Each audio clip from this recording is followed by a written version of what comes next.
Welcome to Talking Europe on France 24. Well, it was Charles de Gaulle who once famously complained that governing a country with 246 kinds of cheese was all but impossible. But less known is what de Gaulle said just before that, and it was, quote, "Only peril can bring the French together." Now, France's president, Emmanuel Macron, had peril on his mind when he stunned his compatriots by calling a snap national election just after the far right routed his pro-European party in the European elections on June 9th. Now, Macron is betting that when faced with the peril of being governed by the most extreme right party since the Vichy government, perhaps in France, French voters might, just might, put their grievances aside and unite against what Macron sees as a common threat. But will they? And that's the question I'm putting to my guests today. Will the French vote the same way, perhaps, in France that they've just voted in the European election? And with me to sort of go through those questions, discuss them, are my guests today. Now, on my right is Sandro Gozi. Hello. Got the name right, I hope. Yeah. You sit with Macron's list, the Renaissance Party, the centrist party, as an MEP in the European Parliament. You're from Italy, though. You're an Italian citizen, the only non-French on that list. That's correct. And to my left is a politician of the right, Thierry Mariani. Thank you for being here. And you sit with the Identity and Democracy Party in the European Parliament. You are what a lot of French call the far right of the political spectrum, even if some people object to that term. Thanks for being here. I'm going to ask you right away, Mr. Gozi. I said that Macron is rolling the dice a little bit. He's taking a gamble. He's saying essentially, I heard you, French. You're angry at me. You're frustrated. You're blowing off steam. I heard you. He's betting they will not do the same thing in a couple of weeks' time when they go vote in France. Do you have the same faith that the French will not vote for the far right, do the same thing again that they just did in Europe? First of all, I got faith in democracy. And in democracy, you have to hear to your people. And in my view, mainly on domestic issues, the French voters has manifested their dissatisfaction. Their dissatisfaction on insecurity, their dissatisfaction on secularism, their dissatisfaction on purchasing power. So in my view, the president was right in dissolving the National Assembly. Why? Because this National Assembly was blocked. It was impossible to move ahead as the French voter would like us to move ahead, both because of the extreme right and the extreme left, they were blocking. The French needs quick and effective answers. To give them quick and effective answer, you need a clear majority in the parliament. So this is why I don't. Certainly, it is a courageous decision, but I wouldn't dramatize, because when the people say, I'm not satisfied, you have to give the word back to the people. Your party, the National Rally Party, currently has 88 seats, I believe. It could have as many, if you believe some early polls, as many as maybe 265 seats in the French Parliament we're talking about right now. That is an enormous jump if it were to end up with 265 seats. What do you think the chances are that the far right is going to see such a strong victory in a couple of weeks' time? I agree with Mr. Gozi. It's another election. That's mean with another rule. In the French systems, because they vote for National Assembly by constituency. In fact, it's 577 election different, not just a list like in the European Parliament.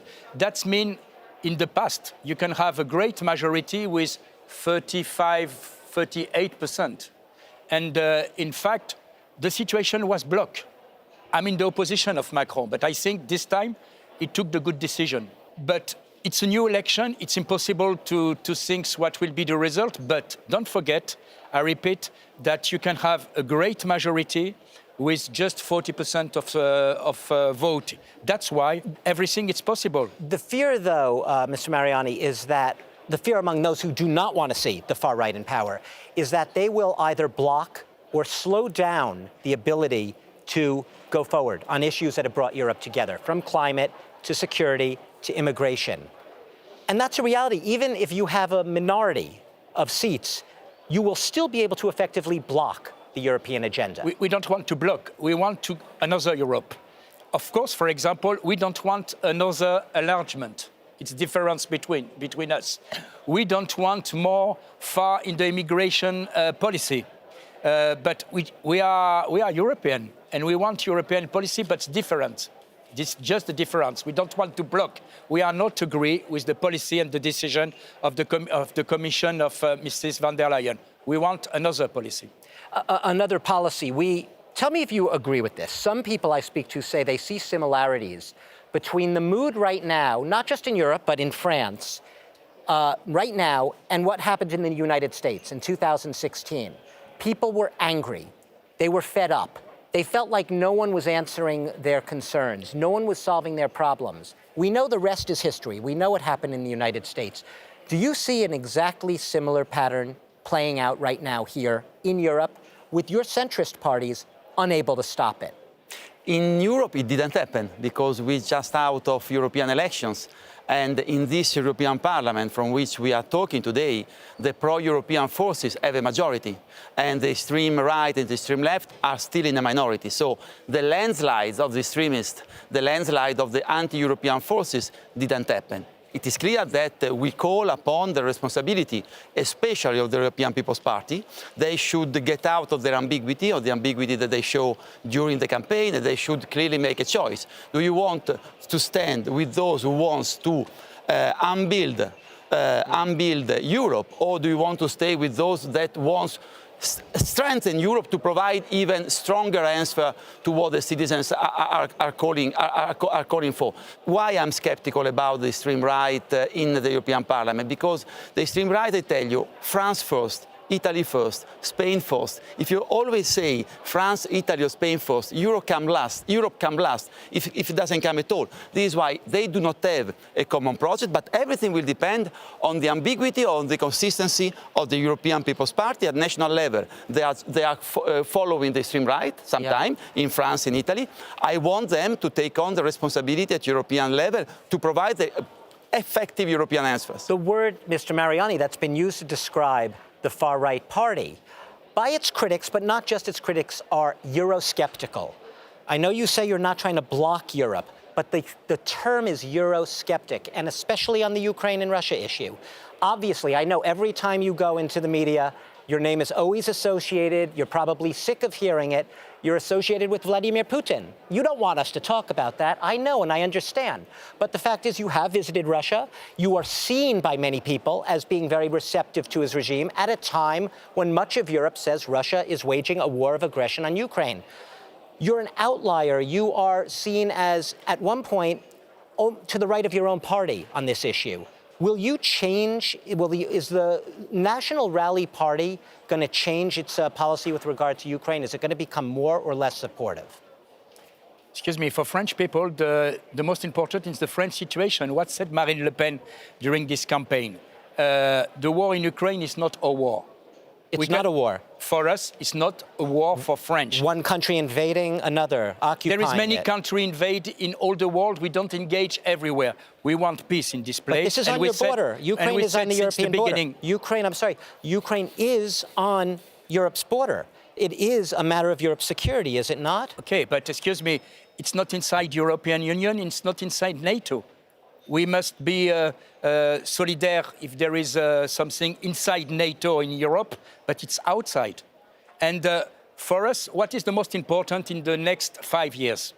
If we change or not the rule to operating inside Europe. And there is two main questions for us. First, if we keep or not the majority, unanimous